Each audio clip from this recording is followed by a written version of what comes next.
ವಸ್ತುನಿಷ್ಠತೆ, ವಿಶ್ವಾಸಾರ್ಹತೆ, ನಿಖರತೆಗಾಗಿ ನೋಡ್ತಾ ಇರಿ ನ್ಯೂಸ್ ಪುತ್ತೂರು, ಜನಮನದ ಪ್ರತಿಧ್ವನಿ. ನಮಸ್ಕಾರ, ನೀವು ನೋಡ್ತಾ ಇದ್ದೀರಾ ನ್ಯೂಸ್ ಪುತ್ತೂರು, ಜನಮನದ ಪ್ರತಿಧ್ವನಿ. ನಾನು ಶ್ರೀಮಾ. ಇಂದಿನ ಪ್ರಮುಖ ಸುದ್ದಿಗಳು.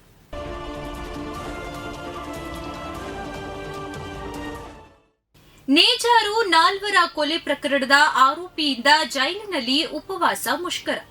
ಉಡುಪಿಯ ನೇಜಾರಿನಲ್ಲಿ ಕಳೆದ ವರ್ಷ ದೀಪಾವಳಿ ಹಬ್ಬದ ಸಂದರ್ಭದಲ್ಲಿ ತಾಯಿ ಮತ್ತು 3 ಮಕ್ಕಳು ಸೇರಿ ಒಂದೇ ಕುಟುಂಬದ 4ರನ್ನ ಹತ್ಯೆ ಮಾಡಿದ ಪ್ರಕರಣದ ಆರೋಪಿ ಪ್ರವೀಣ್ ಅರುಣ್ ಚೌಗುಲೆ ಜೈಲಿನಲ್ಲಿ ಉಪವಾಸ ಸತ್ಯಾಗ್ರಹ ಮಾಡುತ್ತಿದ್ದಾನೆ.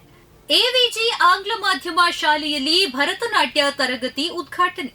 ಬನ್ನೂರು ಕೃಷ್ಣನಗರದಲ್ಲಿ ಕಾರ್ಯಾಚರಿಸುತ್ತಿರುವ ಎವಿಜಿ ಇಂಗ್ಲಿಷ್ ಮೀಡಿಯಂ ಶಾಲೆಯಲ್ಲಿ ಭರತನಾಟ್ಯ ತರಗತಿ ಸೆಪ್ಟೆಂಬರ್ 9ರಂದು ಪ್ರಾರಂಭಗೊಂಡಿತು.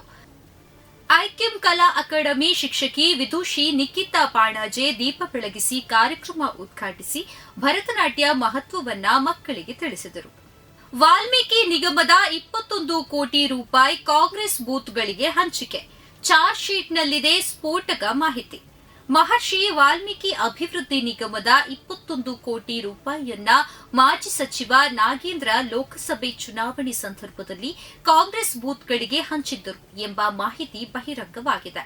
ರಾಜ್ಯ ಸರ್ಕಾರ ನೇಮಿಸಿದ್ದ ಎಸ್ಐಟಿಯಿಂದ ಕ್ಲೀನ್ ಚಿಟ್ ಪಡೆದುಕೊಂಡಿದ್ದ ನಾಗೇಂದ್ರ ವಿರುದ್ಧ ಜಾರಿ ನಿರ್ದೇಶನಾಲಯ ಕೋರ್ಟಿಗೆ ಸಲ್ಲಿಸಿರುವ ಚಾರ್ಜ್ ಶೀಟ್ನಲ್ಲಿ ವಾಲ್ಮೀಕಿ ನಿಗಮದ ಕೋಟ್ಯಾಂತರ ರೂಪಾಯಿ ಹಣವನ್ನ ಯಾವ ರೀತಿ ವ್ಯವಸ್ಥಿತವಾಗಿ ಲೂಟಿ ಮಾಡಲಾಗಿದೆ ಎಂದು ಇದೆ. ಬಿಜೆಪಿ ಗ್ರಾಮಾಂತರ ಮಂಡಲದ ಪದಾಧಿಕಾರಿಗಳ ಪ್ರಥಮ ಸಭೆ. ಭಾರತೀಯ ಜನತಾ ಪಾರ್ಟಿ ಪುತ್ತೂರು ಗ್ರಾಮಾಂತರ ಮಂಡಲದ ಪ್ರಥಮ ಪದಾಧಿಕಾರಿಗಳ ಸಭೆ ಗ್ರಾಮಾಂತರ ಮಂಡಲ ಅಧ್ಯಕ್ಷರಾದ ದಯಾನಂದ ಶೆಟ್ಟಿಯವರ ಅಧ್ಯಕ್ಷತೆಯಲ್ಲಿ ನಡೆಯಿತು.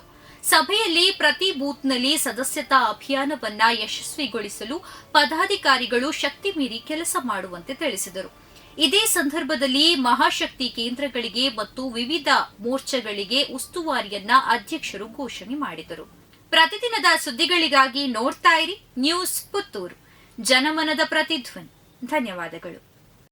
ವಸ್ತುನಿಷ್ಠತೆ, ವಿಶ್ವಾಸಾರ್ಹತೆ, ನಿಖರತೆಗಾಗಿ ನೋಡ್ತಾ ಇರಿ ನ್ಯೂಸ್ ಪುತ್ತೂರು, ಜನಮನದ ಪ್ರತಿಧ್ವನಿ.